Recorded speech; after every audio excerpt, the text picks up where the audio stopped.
2 Corinthians chapter 12 verses 7 to 10 po.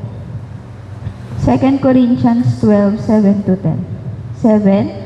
So to keep me from becoming conceited because of the surpassing greatness of the revelations, a thorn was given me in the flesh, a messenger of Satan to harass me, to keep me from becoming conceited. 3 times I pleaded with the Lord about this, that it should leave me. But he said to me, my grace is sufficient for you, for my power is made perfect in weakness. Therefore I will boast all the more gladly to my weaknesses, so that the power of Christ may rest upon me. Last verse. For the sake of Christ, then, I am content with weaknesses, insults, hardships, persecutions, and calamities.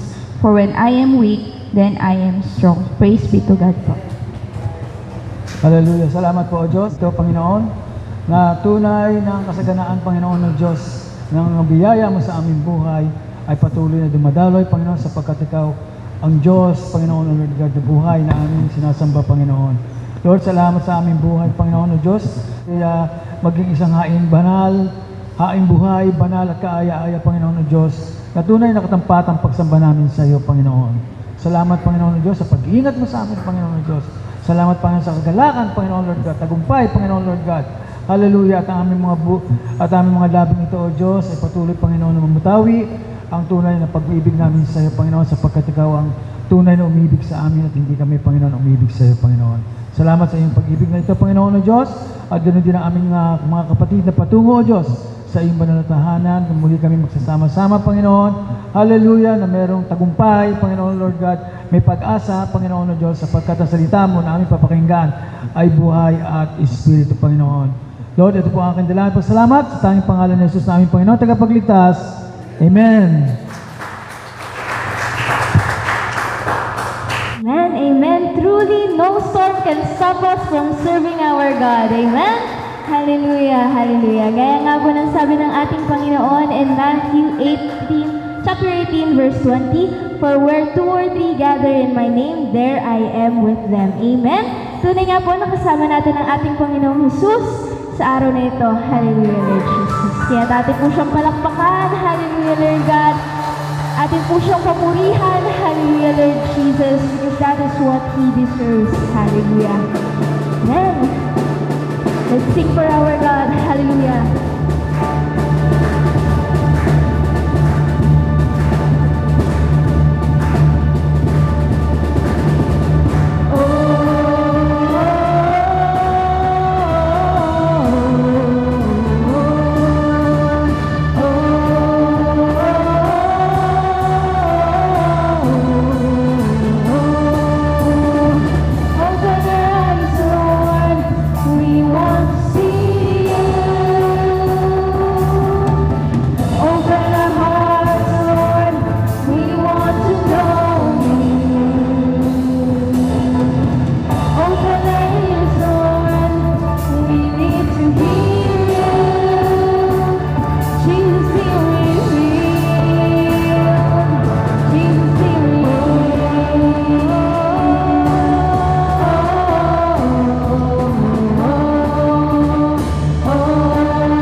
Hallelujah. Truly you are here, O God. Hallelujah.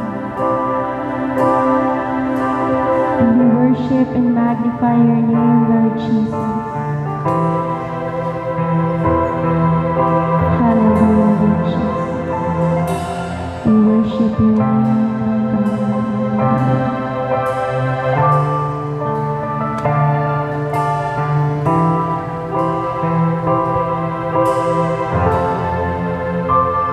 What gift of grace is Jesus my Redeemer?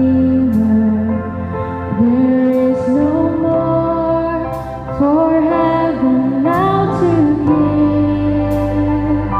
He is my joy, my righteousness and freedom, my steadfast love, my deep and boundless peace.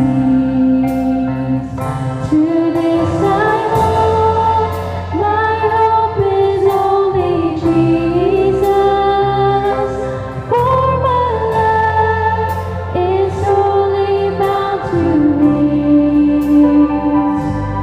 Oh, how strange and divine, I can sing all is mine, yet not I, but true Christ in me. Hallelujah, Lord Jesus. Hallelujah. The night is dark, but I am not forsaken. For by my side, the Savior, He will save. I labor on in weakness and rejoicing. For in my need, His power is displayed. To this I hold, my shepherd will defend me. Through the deepest valley He will lead.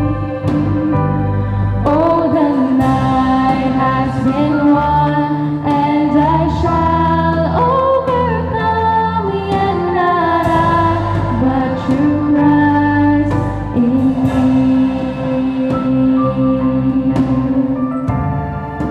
Truly it is to you, Lord God, and by you, Lord Jesus. No faith I dread, I know I am forgiven. The future sure, the price it has been paid. Hallelujah, Lord Jesus. We praise your name, Lord God. Hallelujah.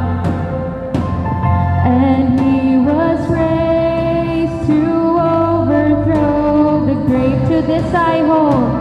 To this I hold, my sin has been defeated. Jesus now and ever is my plea. Oh, the chains are released, I can sing, I am free, and not I, but true Christ in me. Hallelujah, Lord Jesus.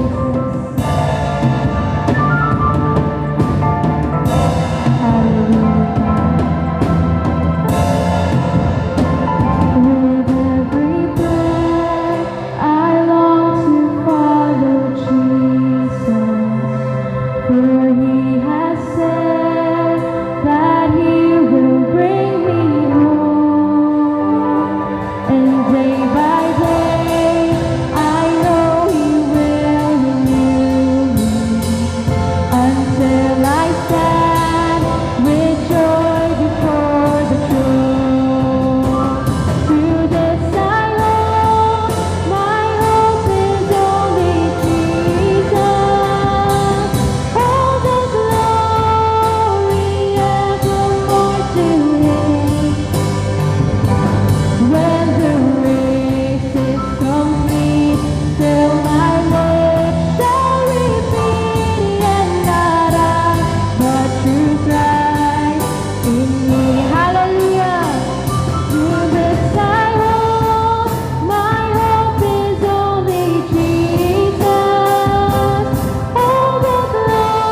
not I, but through Christ in the name of Jesus. Hallelujah. It's always been you, hallelujah, Lord God, our Jesus Christ, hallelujah.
You are our one and only God. Hallelujah, Jesus.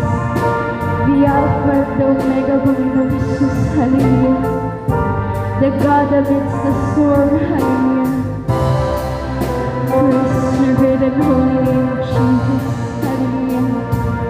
Who is our refuge. Hallelujah. Who is our strength. Hallelujah, Panginoon. Our healer, Panginoon Jesus. Hallelujah. Glorious are you.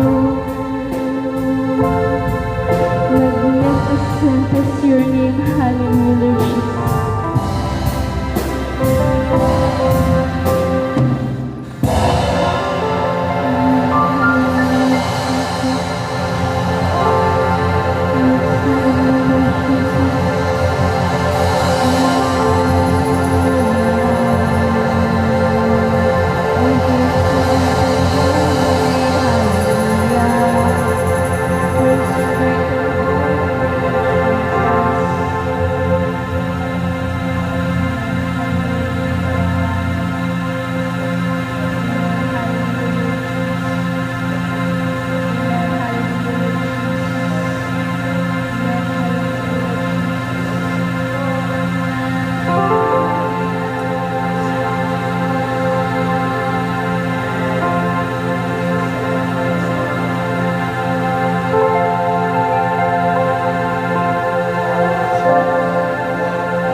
Lord, you are magnificent, Lord. Hallelujah, you are wonderful, Lord. You are glorious, Lord Jesus. You are magnificent, Lord. No one ever will compare to you, Jesus. You will reign forever, Lord God. Even when the evening fades, Lord, you call forth songs of joy. Hallelujah.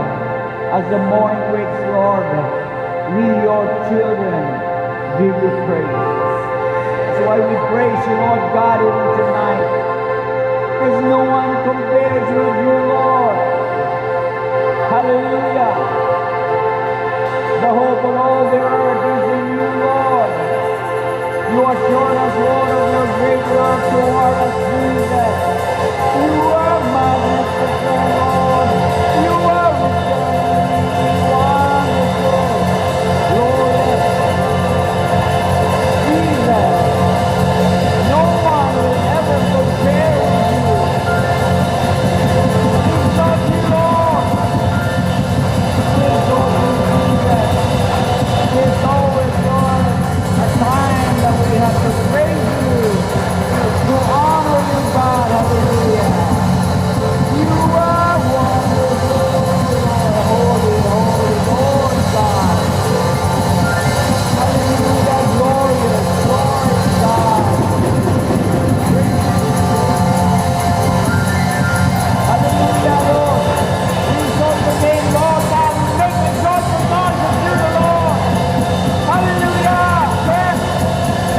Hallelujah. God is worthy. God is worthy. We have to exalt him. Hallelujah. To honor him. Hallelujah. For he's wonderful. You are wonderful, Lord. Your face, Lord God. Hallelujah. Will shine upon us, God. Hallelujah.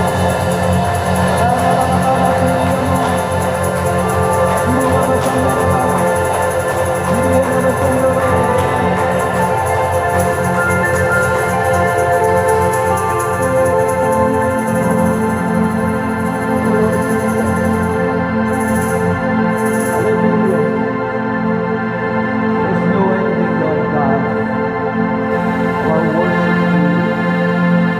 There's no ending, Lord God, for worship, Lord God, because you are eternally, oh God, eternally God, Lord and Savior, forever and ever. We will reign with you, Lord Jesus. What an assurance, Lord Jesus. That's why we honor you. We worship you. We lift up our hands, Lord, and our our voices tonight, Lord God, for you, our God, who never changes.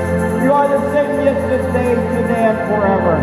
You will always be honored, God.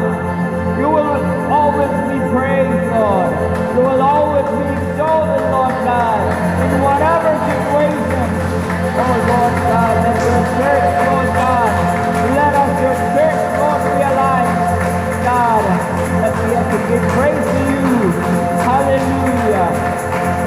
Because if not, Lord, we will make stones to praise you.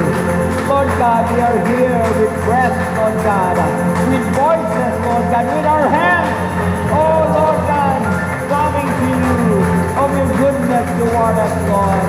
You have been faithful, and you will always be faithful, Lord God, toward us, toward your church. To you all the praise, the glory, and the honor. To you all the praise, the glory, and the honor. To you all the praise, the glory, and the honor. To you all the praise, the glory, and the honor forever and ever and ever and ever. Hallelujah! Woo! Jesus, Lord.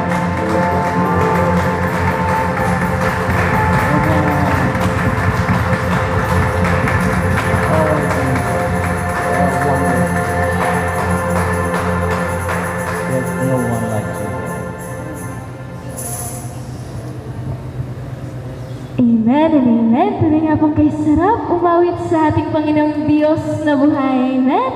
Hallelujah, Lord Jesus. Ngayon naman po, tayo magbatian with the love of the Lord.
There's amazing grace of God that sustains us, that we are still here praising Him, whatever happened, whatever situation, still that grace that is sufficient, sustaining us, and still we can serve God with His might. Hallelujah. In 2 Corinthians, as we have read a while ago, it says, brothers and sisters, that God's grace is sufficient to all of us, to all who believe in Him. We'll read that once again. Verses 7, chapter 12, 2 Corinthians. And thus I should be exalted above measure by the abundance of the revelation. A thorn in the flesh was given to me, a messenger of Satan to buffet me, lest I be exalted above measure. Concerning this thing, I pleaded with the Lord 3 times, that it might depart from me. And He said to me, my grace is sufficient for you, for my strength is made perfect in weakness. Therefore, most gladly I will rather boast in my infirmities, that the power of Christ may rest upon me. Therefore, I take pleasure in infirmities, in reproaches, in needs, in persecutions, in distress for Christ's sake. For when I am weak, then I am strong. Lord, salamat po, Panginoon, sa gabing ito. Lord, pinayag mo, Panginoon, ulit sa pamagitan ng iyong mga salita. Lord, na sa kabila ng aming mga infirmities, mga weaknesses, you sustain us, Lord, and you give us, Lord, sufficient grace, not only to survive, but to thrive, Lord. Salamat po, Panginoon, magtatagumpay ang church mo, sapagkat ang church mo, Panginoon, ay tinayo mo, at no one, even the gates of hell, shall not prevail against your church. We are your church. That's why we bless you, we honor you. In Jesus' name. Amen. Amen. Hallelujah. 2 Corinthians 12, 7 to 10. Ito po ang passage na ito po ay napakahalaga po ito sa buhay ni Pablo. And I believe ito din po ay mahalaga sa buhay natin. Sapagkat nakita po natin dito na mayroong thorn in the flesh, si Paul, no? Na nais niya po tanggalin o alisin po sa buhay niya. And he pleaded to God 3 times. Isipin mo, 3 times na nalangin, Lord, alisin mo na nga ito. Minsan siguro nakakasagapal, nakakahiya, no? Sa damdamin. No? Hindi ka makapokus siya sa paglilingkod because of that thorn in the flesh. Just 2 days ago, tumawag po yung anak ko na si Siana. Sabi niya, at nandyan po yung isang evangelist sa Pilipinas na bisita. Itong taong ito po, ang lingkod ng Panginoon, ay ginagamit po ng Panginoon ito sa Amerika. Ngunit mayroong diferensya po yung mata niya. Parang nakapikit na po sa mata niya. So pag mag-preach po, pag titingnan mo, hindi kaya-aya. Kasi medyo parang talagang maliit ang isang mata niya. Pag titingnan mo, ay yun ba ang pinagaling ng Panginoon? Yun ba ang lingkod ng Panginoon? And I've been watching this person, even sa state, yung mga speaking niya sa mga estudyante. At naniwala ko na the anointing of the Lord is upon him. Kaya nalaman niya na tinawag niya sa akin. Sabi ko, mayroong mga infirmities, mayroong mga weaknesses, minsan ang mga lingkod ng Panginoon. Si Paul ay may weakness din. Mayroong infirmities. Pag infirmities po, parang sakit. Ang mata niya po ay lumuluha. Pablo, pag nag-share, ay mayroong weakness, mayroong infirmities. Tipin mo, yung pastor mo ay mag-preach sa iyo, Bible study, tapos lumuluha ang mata. Ano sabi mo? Ano sabihin mo? Yung ba ang pastor namin? Bakit hindi mo papagaling? Minsan, kini-question natin yung mga takip ng mga tao. Question natin, yun ba ang pinagaling ng Panginoon? Yun ba ang lingkod ng Panginoon? Pero alam nyo, ang kapatid, sa buhay ni Pablo, totoo po ito. No? He pleaded 3 times. 3 beses niya pinalangin, Panginoon, pagalingin mo ito. At ang thorn on the flesh din, secondly, sabi ng mga komentary, ito yung mga tao na ayaw ni Paul na makasama. No? Kasi parang, di ba, minsan may mga tao dito sa church o sa mga business ninyo na ayaw nyo makita. No? Ayaw ko na nga pupunta niyan sa church. Kasi, bakit? Bakit ayaw mo punta? Kasi may tao ako dyan na hindi nagustuhan. Yun ang naging dahilan. Thorn on the flesh sa iyo yun, of the flesh. Na parang yun ang hadlang na dahilan na hindi ka magkapag-church, hindi ka makapaglingkod sa Panginoon dahil mayroon kang thorn of the flesh. Maraming mga tao, Lord, alisin mo ngayong tao na yun. Ayoko dito yun sa church. Mga kapatid, hindi po sila ang dahilan na nag-church tayo. Amen? Hindi yun ang dahilan, anuman, infirmities man, o tao na kumakalaban sa iyo, hindi po yun ang dahilan na ikaw ay maghinto sa paglilingkod sa Panginoon. Sabihin ni Lord sa iyo, di na bali anak, my grace is sufficient for you. Amen? Yun po ang background nito, mga kapatid. So, Si Apostle na yun, si Paul na yun. He pleaded, he prayed. Maybe we've been praying, Lord, pagalingin mo, Panginoon. Pagalingin mo, Panginoon, ang mahal namin sa buhay. Pero may karamdaman pa rin. Okay? May mga lingkod ng Panginoon. Alala niyo yon, yung isang preacher, I think last month, nandito rin sa Pilipinas, nag-ikot din. Ano po? Kilala ba niyo yung putol ang paa? Putol ang paa. Sabihin mo, yun ba ang preacher? Bakit nag-preacher? Putol ang paa. Paano ang patutuo niya? Sa kanya po, yun ay weakness, infirmities yun. Pero dahil, siguro pinaralangin niya na siya ay bigyan ng paa. Pwede ho yun. May mga taong na hindi na makalakad pag pinapanalangin, tumatayo. Okay? Sa time ni Maurice Cirolo, kababalaghan nangyayari po yun. Of course, because the Bible is telling us that there are miracles. May mga milagro na nangyayari. Pero minsan po, kahit na anong panalangin natin, nandyan pa rin ang turn of the flesh. Lord, ayaw ko nito, Panginoon. Pero nandyan pa rin. Sana po, palakasin tayo ng Panginoon sa kabila ng mga infirmities na ito, sa kabila ng turn of the flesh na ito, na hindi mawala-wala sa ating buhay, ay patuloy pa rin tayo maglingkod sa Panginoon. Hallelujah! Hallelujah! That's why, number 1 po, ang biyaya ng Diyos, God's grace is enough to sustain and empower us. Pwede hong patuloy tayo na maglingkod sa Panginoon because God's grace is enough. Higit sa ating mga kailangan. Higit to sustain. Pag sinabing sustain, pananatilihin and empower us. Amen? Para bigyan tayo ng kapangyarihan na ma-overcome ang mga bagay na yon. 2 Corinthians 12:9, but He said to me, my grace is sufficient for you, for my power is made perfect in weakness.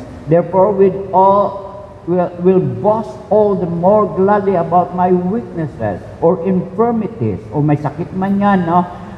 He gladly receive it, and sabi ko dito, therefore I will boast, pagmamalaki pa niya, so that Christ's power may rest on me, sabi ni Paul. So hindi po siya ang kagalingan niya nakikita. Hindi po yung kagalingan natin, ang galing yan, magaling mag-share yun, gumaling kumanta yun, gumaling tumugtog yun. Wala po yun. There's no place in the Church of Jesus Christ. Because if God has given us talent, if God has given things to serve God, it is only for Him. Amen. Hallelujah. So, this verse spoken by the Lord to the Apostle Paul emphasizes that God's grace is enough to overcome any challenge. Ano man mga trials yun o challenge, tingnan po natin. Ang problema kasi minsan sinasabi, ang laki ng problema ko.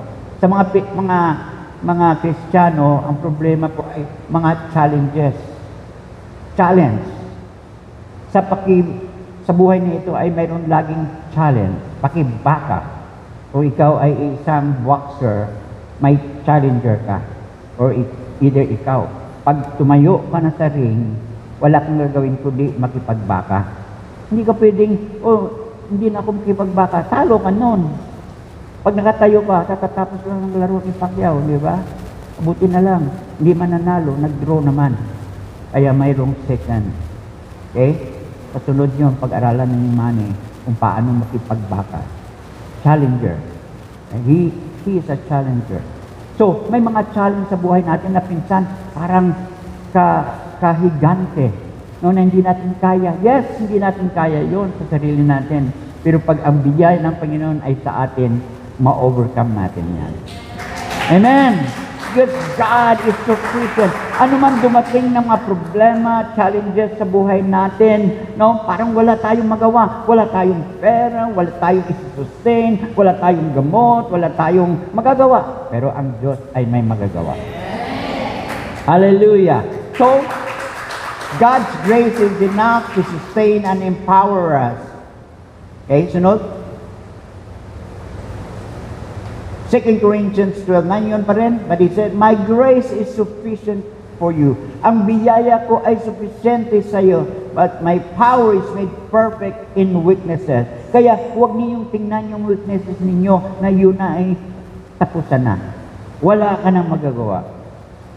Because that's a challenge for you to overcome, to continue serving God, because it is the grace of God that empower you and that may rest on you. This powerful message reminds us that God's grace is enough.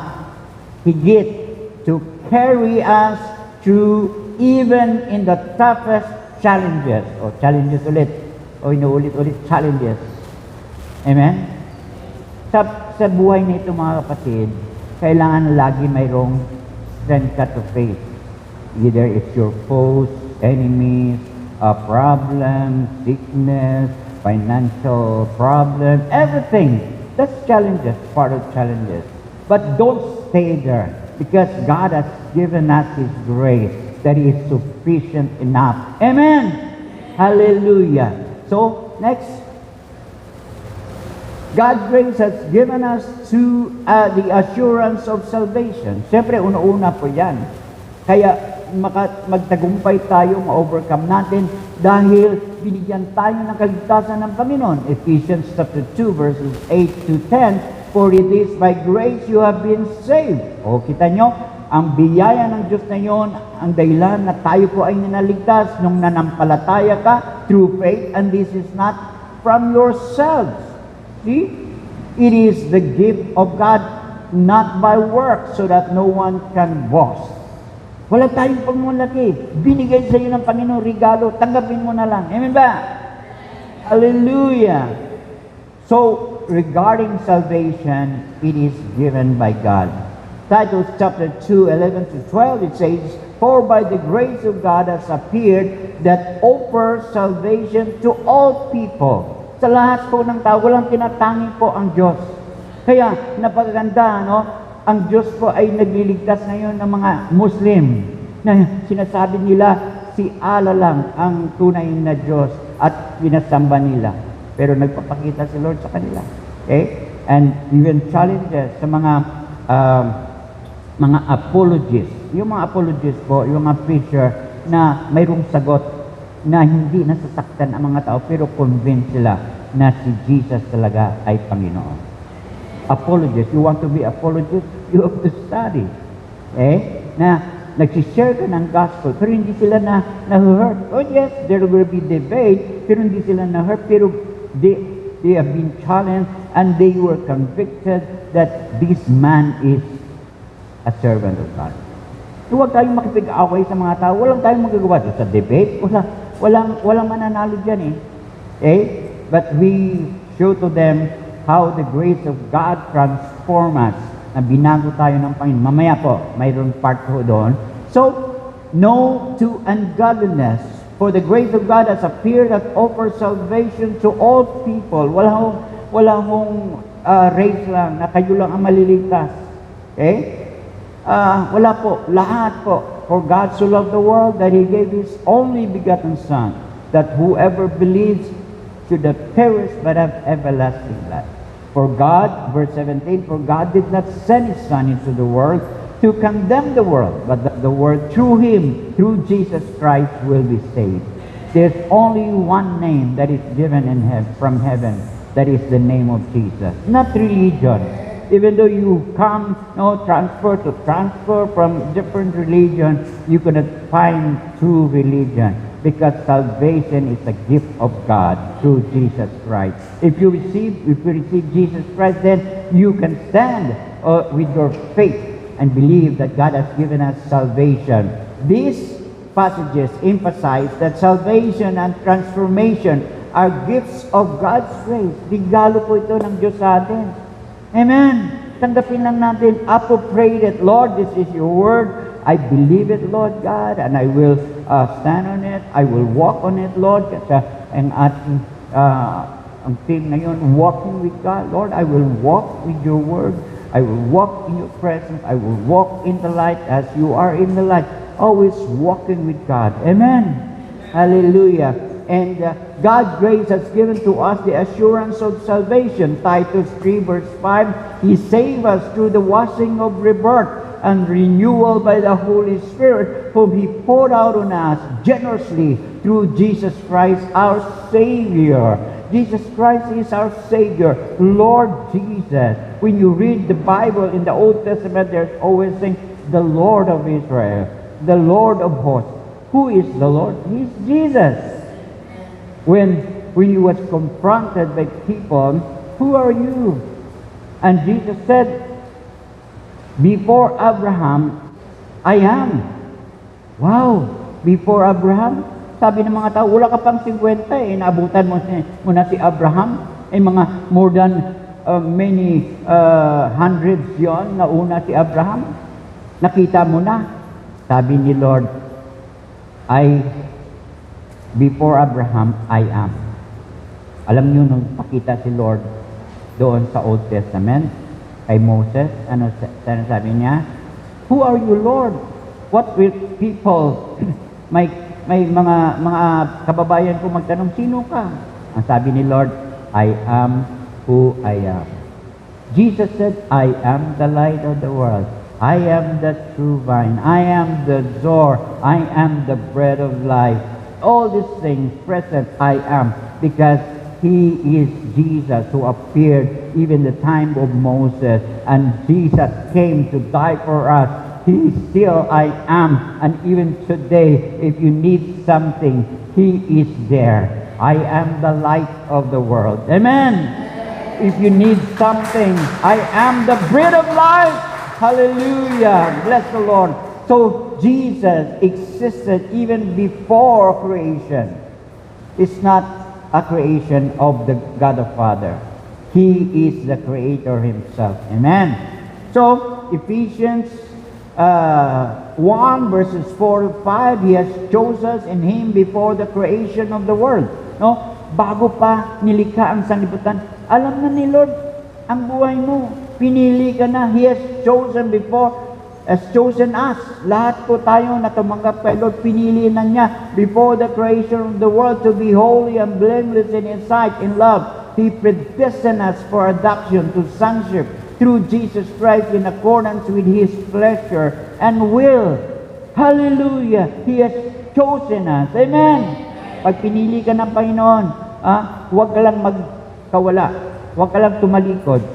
As long you serve God, you want to serve, you want to, even sacrifice time, finances, your things that you have. Maraming mga tao kasi na born again Christian, ayaw mag-sacrifice. The disciples of Jesus, that's why we call disciples, they are disciplined people. They sacrifice. When you read their biography, lahat po sila nag-suffer because of the preaching of the gospel. Tayo, wala tayong ginagawa. Di ba? Sure lang tayo, mag-invite naman tayo ng mga tao para makarinig ng mabuting balita sa church. Amen ba? It's up, maybe God is calling them, your neighbors, your loved ones, calling them before the creation of the world. But it's up to us to invite them, to bring them. These people are just waiting for us to share the gospel. May mga tracts tayo, magbigay tayo ng tracts. Amen ba? Baka gamitin ni Lord yun. Tinawag pala ko ng Panginoon. And they will stand here, they will sit here, sing with you. Makita nila, pinili pala ako ng Panginoon even before the creation of the world. He predestined us for adoption to sonship. Alam mo yung the word predestined? Tinakda ka na. Pinakda ka na isang araw pagdating ng Panginoon ay sa langit ka. Sino pupunta sa langit? Siyempre lahat tayo. Makapunta ka ba sa langit in your own merit, in your own goodness? No. It's just by the grace of God. Amen. When you put your faith in God, kahit anong problema sa buhay mo, just continue believing God's Word. That's why it's very important to know God's Word. Because if you have God's Word, you can claim it. Amen. Hallelujah. Alam niyo ng mga bata sa mga magulang, anak, maghintay ka, pag-uwi ko, mayroong ice cream ka sa akin. Anong gawin ng bata? Maghintay yun. Pagdating mo, unang tanong, Mami, sana ang ice cream. Kasi pangako mo yun Ang pangako ng Diyos ay hindi napapako. Pag sinabi ni Lord, He has chosen us, He will supply all your needs. He will do that. Amen? God is faithful. Hallelujah. God is faithful. These passages emphasize that salvation and predestination are gifts of God's grace. Regalo pa rin yan ng biyaya ng Diyos sa atin. Okay, sunod C. God's grace has given us the ability to do. Binigyan tayo ng abilidad na gumawa dahil sa biyaya ng Diyos. So, ibig sabihin mga kapatid, gumagawa tayo, pero hindi talaga tayo gumagawa yun sa tulong ng biyaya ng Diyos, nagampanan natin yun, na-fulfill natin yun. Kaya, pag nagkakagawa ka na ng mabuting bagay, hindi mo ipagmamalaki. At walang dahilan ng tao na ipagmalaki. Kasi, kung wala ang biyaya ng Diyos sa kanya, hindi naman siya makagawa noon. God's grace has given the ability to do. 1 Corinthians 15:10, but by the grace of God, I am what I am. Kung ano siya, kung ano si Pablo, ay dahil sa biyaya ng Panginoon. Kita niyo, persecutor siya nga, mamatay tao, pinapatay niya mga Kristiyano, tinawag siya ng Panginoon. Dinala pa sa third heaven. Pag binabasa po ninyo, mystery, lahat po ng revelation ay alam niya tungkol sa Panginoong Jesus. But he was not boastful. Hindi siya mayabang. Bakit? Binigyan siya ni Lord ng thorn of the flesh para maalaala niya, ay Pablo, may thorn of the flesh ka dahil sa aking biyaya na masagana na ikaw ay nagpapatuloy. Mga kapatid, kapag patuloy tayo paglilingkod sa Panginoon, anuman ang kalagayan ng ating buhay dahil sa Kanya. Hallelujah. Yet not I, pero hindi talaga ako, but by the grace of God that was with me. Hallelujah. Nung tinawag ni Lord si Pablo, kasama na niya. Alam niya na hindi siya pabayaan ng Panginoon. Nung tinawag tayo ng Panginoon, hindi tayo pabayaan ng Panginoon. Philippians chapter 4, verse 13, I can do this through Him who gives me strength. Sa ibang rendition po, sa New King James, I can do all things through Christ that strengthens me. Maraming gumagamit nito sa mga boxer, sa damit nila, I can do all things. Ginagamit nila para makita ng kalaban na kasama nila ang Diyos. Diba? Dati, mga boxer, malaking mga boxer, mga kilala, si Holy King, no? I can do all things through Christ. Pero ngayon, si Manny, si Lord, ang kasama ko. Matalo man siya o panalo, wala sa kanya yun. Kasi alam niya, hindi siya pabayaan ng Panginoon. Amen? Grabe. Kung dahil sa panampalataya ni Manny, nagbago din ang kanyang kaisipan at ngayon po, naglilingkod na siya sa Panginoon. Siya tinawag ng Panginoon maging pastor. Nagpatayo siya ng malaking Coliseum Church sa Sarangani. Bakit mga kapatid? Dahil ang buhay niya ay sa Panginoon. Ano ang buhay mo? Sa Panginoon ba? Anong kakayahan mo? Anong milyonaryo ka ba? Ano ka bang ang katayuan ng iyong buhay? Si Manny, nakita na niya na sa biyaya lamang ng Panginoon. Amen! 46, paglaban pa. Dahil lang sa biyaya ng Panginoon. Sabi po doon, I can do all things. Okay? Yes, I can do all things through Him who gives me strength. Amen? So Ephesians, God's grace has given us the ability to do, Ephesians 2:20, for we are God's handiwork, created in Christ Jesus, to do good works. Pag gumawa ka ng mabuti, hindi dahil ginawa mo, hindi dahil pinilit mo, hindi dahil sa kakayahan mo. We are God's handiwork, created in Christ Jesus, to do good works, which God prepared in advance for us to do. Hinanda na ng Panginoon yun. Hallelujah! Hanggang ngayon. Kaya pag gumawa ka ng mabuti, hindi talaga ikaw yun. Dahil sa biyaya ng Diyos sa buhay mo, ay pagmamalaki ka ba? Wala. You cannot box. Because it is only the Lord that will be glorified. Amen! Hallelujah! Glorify the Lord in your life. Philippians 2:13, for it is God who works in you. Wow! Ang Diyos po ang nag-work kasama mo, both to will and to do for His good pleasure. When you're doing great ministry or something that challenge people and bring many people into God's kingdom, it's not us.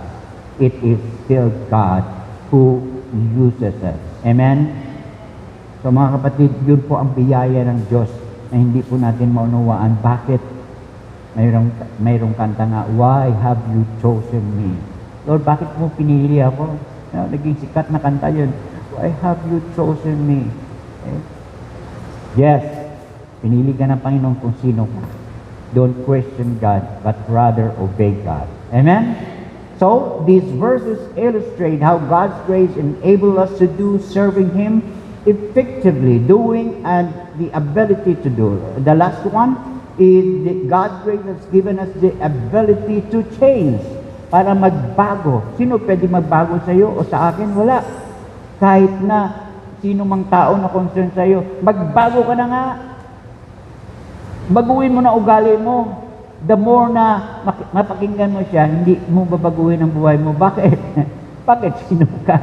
Asawa mo, magbabago sa iyo? Hindi kaya yun. It's only the Lord could change every heart. Amen? Because it's only the Lord could change the heart, even of a king. Hallelujah. Pag sinabi ng king, walang kanyan, walang humpay yan. Pero pag si Lord ang magumawak sa buhay, sa puso ng hari, kahit na anong galit niya, ay magkaroon ng peace, magkaroon ng reconciliation. That's why God's grace has given us the ability to change. 2 Corinthians 5:17, it says, therefore, if any man is in Christ, he is a new creation, has come, the old has gone, the new is here. Amen. That's in NIV. So Titus chapter 2, 11 to 12, for the grace of God has appeared that offers salvation to all people. Okay? It teaches us to say no to ungodliness and worldly passions and to live self-controlled, upright, and godly lives in this present age. We do not live in our own self, in our own ability, not only ability, but even our minds. Sometimes people thought that they obtained these things dahil, talino nila kakayahan nila nag-aral sila Hindi po, mga kapatid. It's only by the grace of God. And God has given us self-control, upright, and godly lives in this present age. These verses show that God's grace empowers us to make changes in our lives. Kung gusto magbago, baguhin mo sa tulong ng Panginoon. Amen? Because we cannot do anything. Kahit na gusto natin. Happy New Year, New Year's resolution, hindi pa rin magawa yan. It's only by the grace of God that we could be changed. Amen! Hallelujah! So, it says here, brother and sister, God's grace has given us the ability to do and to change. Lahat po yung mga verses na yun, it talks about God giving us the ability to do and even to have change in our lives. In conclusion, brothers and sisters, Romans 5:20-21, the law was brought in so that the trespasses might increase. Okay, yung law, yung kautusan. Bakit mo alam na makasalanan ka? Kasi ang sabi ng kautusan, huwag kang pumatay, huwag kang mangalunya, huwag kang magnakaw. Naintindihan mo, sabi ng law, but where sin increased, grace increase all the more. Kaya may mga tao na kahit na sa kulungan na maraming pinatay na tao, pag binago ng Panginoon, gaya ni Pablo na ating pinag-usapan, mamatay tao ng Kristiyano pa, pinapakulong ang mga tao. Pero binago siya ng Panginoon. Gusto mo bang may bagay ba na baguhin sa buhay mo? Just commit your life to God. All of us will surrender to Him. Amen. We cannot do anything but surrender to God. So, all the more, 21, so that just as sin reigned in death, so also grace might reign through righteousness to bring eternal life through Jesus Christ our Lord, brothers and sisters. That's the conclusion, that without the grace of God, we cannot do. But we can do all things through Christ. The other one, last one, when the brevity of life is ebbing away, yung kaiksian ng buhay, lalo din mga matatanda, 60 years old, 70, o ilang panahon na lang yun. The brevity of life, parang doon ka na pupunta. Pero alam niyo mga kapatid, yet the amazing grace of God is overflowing every day. Araw-araw maranasan natin ang kabutihan ng Panginoon, ang biyaya ng Panginoon sa atin. Kahit na tumatanda tayo, lumalakas ka pa rin, may katalinuhan ka pa rin, may self-control ka pa rin, sapagkat ang Diyos ay patuloy na magbibigay sa atin ng kalakasan. Amen! I can do all things through Christ that strengthens me, brothers and sisters. So, even your life is ebbing away. Your finances is ebbing away. Your katalinuhan is ebbing away. Parang wala na. Hindi na makaalaala ng ibang bagay. Yes, but with the grace of God, you could continue serving God. It's a joy to be, serving God, to love the Lord, to sing to the Lord every Sunday, every time that we have services, because it's all because of the grace of God. Lapakan pa natin sila. Lord God, thank you for your loving kindness that is better than life. Thank you, Lord God, for the sufficient grace that bestowed on us, Lord, that we could say, it is your will, Lord God. You have chosen us, Lord, from the beginning of time. We did not choose you, Lord.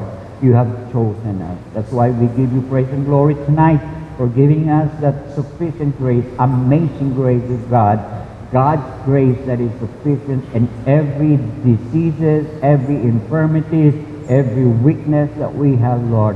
To you all the glory in the name of Jesus. Amen. And Jesus, my